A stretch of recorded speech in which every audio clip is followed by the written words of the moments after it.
Hello ladies and gentlemen and welcome to Bill Reacts to Martian Manhunter vs the Silver Surfer.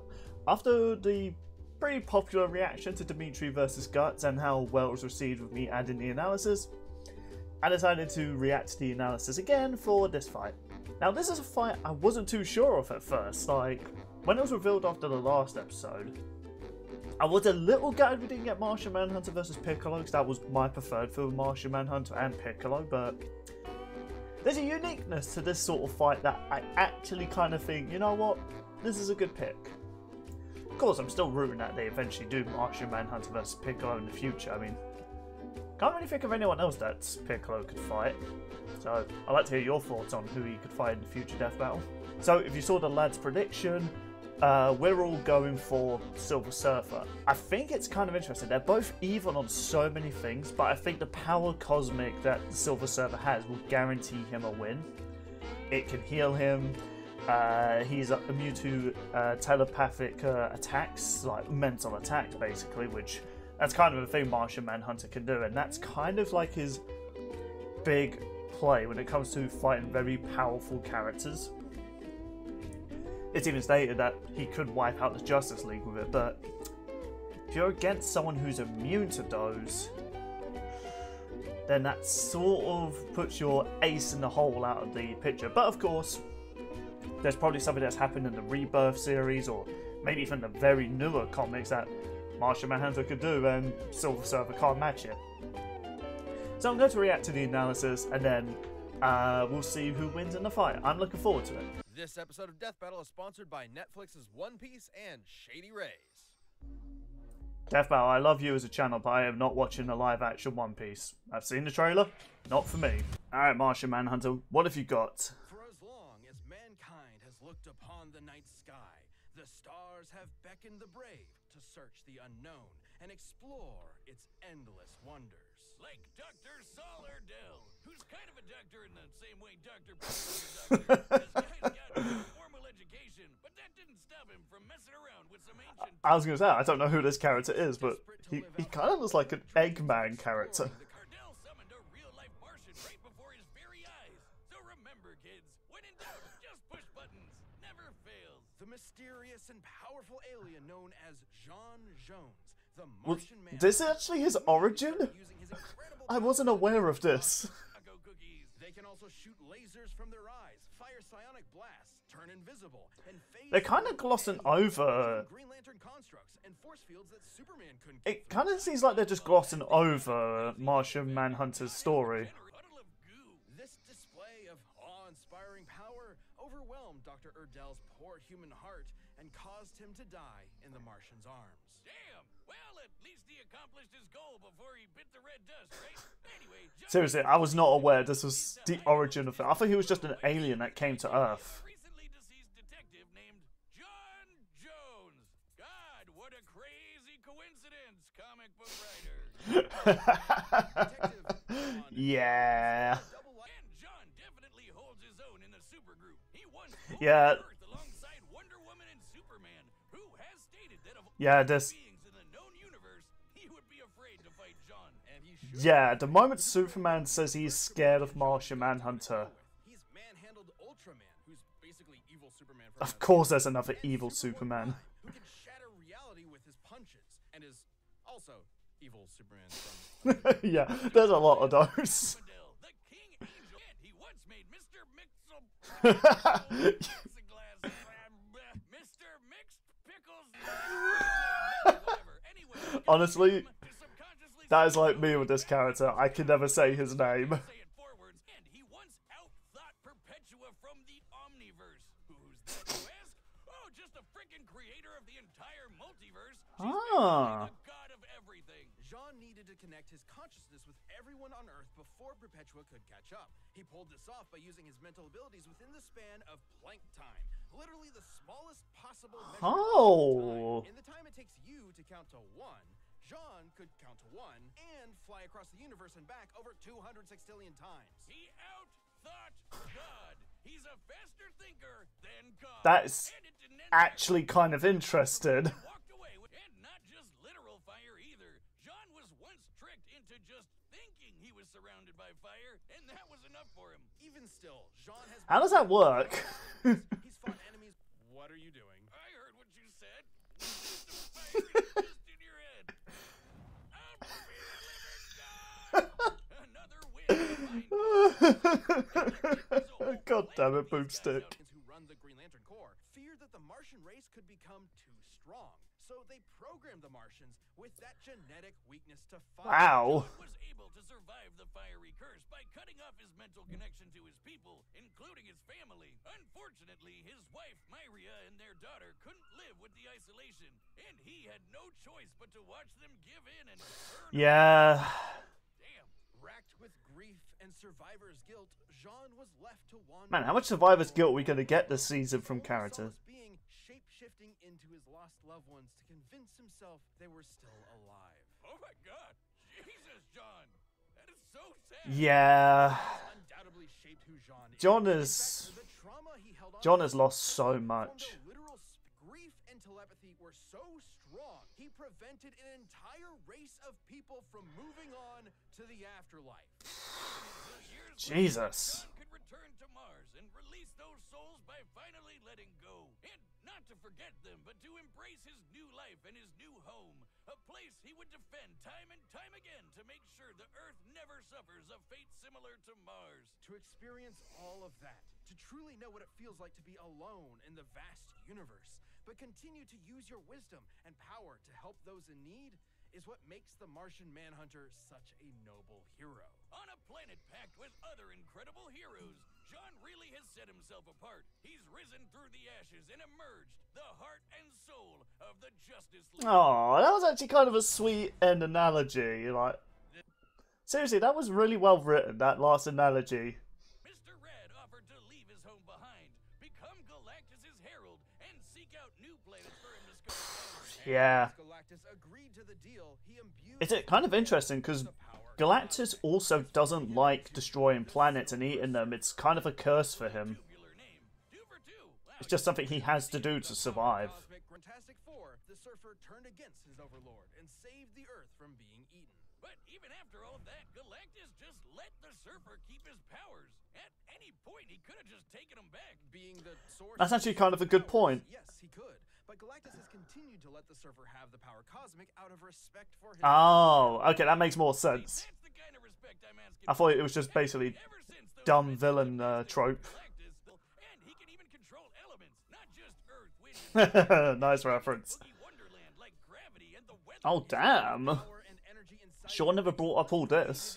an infant star to serve as a new light source in a He also has intangibility. When Interesting. he needed it, he was able to pop out a baby son? That's convenient. That's the power cosmic. That needs to be a meme. Shreds the stars with. This is power within the next nanosecond. Gnarly, brah. Universal destruction. He had to surf out of all of existence as it was being torn apart. I don't know why. Boomstick with burnt marks is amazing. That's one too best for watching on the beach with a brew. You're hitting it real hard with all this surfing lingo. He's honestly not that kind of guy at all. Righteously disagree with you, dude. You are carving up my brainwaves into an E-frame swell that I just can't bail. I'm waxed, man, waxed. I mean, not unless you count the superhero squad. They're invisible and can sense incoming threats to the point where he can sense someone approaching even before they've left their own home. He can also absorb energy his opponents throw at him. Anything from psionic energy to a freaking star. Damn. Oh, you know what? I was a bit split now. I'm very certain Silver Surfer's gonna win. Probably Bang and played catch with the star. he caught it and then threw it right back at that punk Deadpool. I hope you like a big ball of gas in your face, you tool.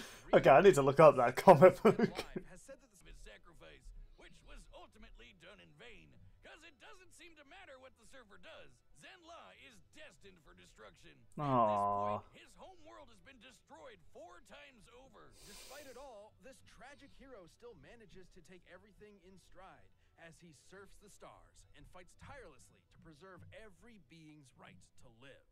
Oh, I like these little analogies they're putting at the end for these characters. Now, in terms of who I think is going to win, I think my money's definitely on Silver Surfer. Like, it seems like everything that Martian Manhunter could do, he can also do, and it doesn't exactly help that many of the things that Martian Manhunter has that Silver Surfer doesn't, Silver Surfer can just resist it. So, sorry to say this, John. You're going to be John doomed. Alright then, Martian Manhunter versus Silver Surfer. I'm kind of rooting for Martian Manhunter because I like him more, but... I have never seen anything quite like this. I assumed your journeys would have made you rather familiar with places like this, Thorin Rad. Or should I say... I like the little noir style they're going for. Now, tell me why you have summoned me here. Enough.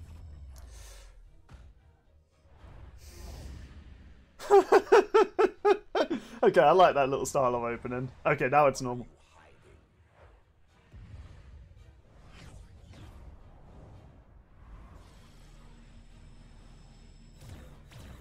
Okay. Tell me your secrets. I must end this. Okay, animation's a little bit... meh. Like little Space Invader style they went for there, but so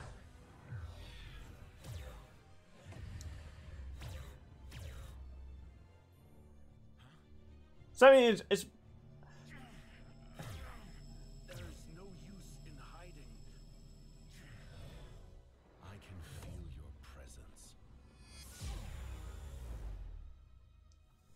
yeah, that's not gonna work, Martian. Ooh! Oh, fuck that planet, I guess. Okay, now the animation's really kicking in. Ooh. Oh god, not the sun! That's where Dragon Ball villains go.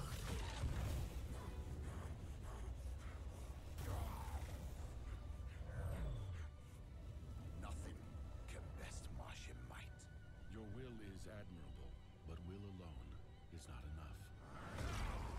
Okay, Feel the pain. I don't think we've ever had a fight that takes place in the sun. You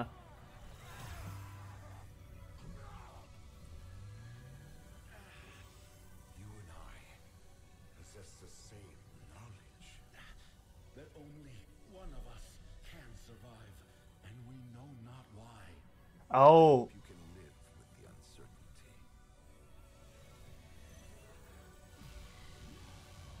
Victory comes with no certain satisfaction. I may never know why we were made to fight. If violence is ever truly justified, but perhaps there is something worthy in the battle. Myria. Something beyond my understanding. okay. Very unique ending, I will say. So they managed to essentially break the fourth wall there. Yo, Wiz, what the hell are we doing? Why are we forcing such beautiful souls to fight to the death?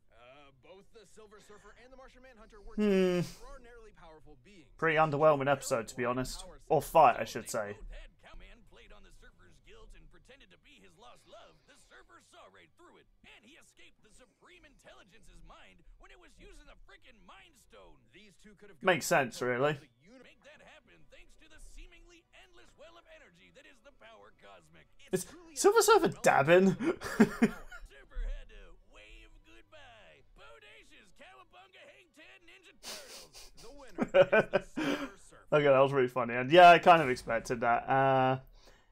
Now, in terms of the next time, I know what it is. I got spoiled on it. And click the join button. So let's. They might throw me off. Maybe maybe they changed their mind. They're going to do a more unique episode. No, yeah. Bill Cipher versus Discord. It's announced last year and it's finally coming out. September 11th. Alright then, that was Martian Manhunter versus the Silver Surfer. Okay, and so analysis-wise, really fun episode. It was very funny. I also liked the little, nice little end analogies for the characters. Like, these characters are very deep characters, and it seems as though they wanted to express that. Like, it's one of the reasons I love Martian Manhunter. He's not just typical strong alien. He is a very deep character with a lot of sorrow, a lot of tragedy. but a lot of heroism. Now let's talk about the fight. Very unique style on how it started. It felt slow. A majority of it felt really slow. There wasn't much impact to the power of these two.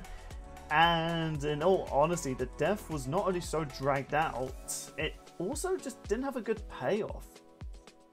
So I get the idea that their mental ability started seeing past reality, and it was sort of like they were trying to figure out they've been placed in this fight and everything like that, but it's weird to say. I do like it when Death Battle do unique fights, or something unique with the matchups. But there was no real payoff with this whole build-up. So Silver Surfer and Martian Manhunter are figuring out that they're only doing this because something is commanding them to. But given the fact we've had episodes like Deadpool vs Pinkie Pie, which saw past that and decided to say, fuck all y'all, we're doing our own thing. But I guess, you know, in modern Death Battle era, they don't want to do an outcome like that because people want to know who would win in a fight. So they probably should have had it where they're fighting and it ends with one of them dying. They get a setup that they have to kill each other. Maybe Silver Surfer was going to get Galactus to destroy Martian Manhunter's planet. Martian Manhunter was fighting to defend his planet. Yeah, it seems as though there was a lot of good ideas they wanted to do at the end of this fight. Just did not really execute it well. And even then, the death itself was really... I mean, it's not worse than Dimitri versus Guts, where Guts is just comedically standing in front of the moon as his body just stands there, drained of blood, but it was still underwhelming, and I think story-wise, I think it's okay. Death Battle, fight-wise, it was really underwhelming.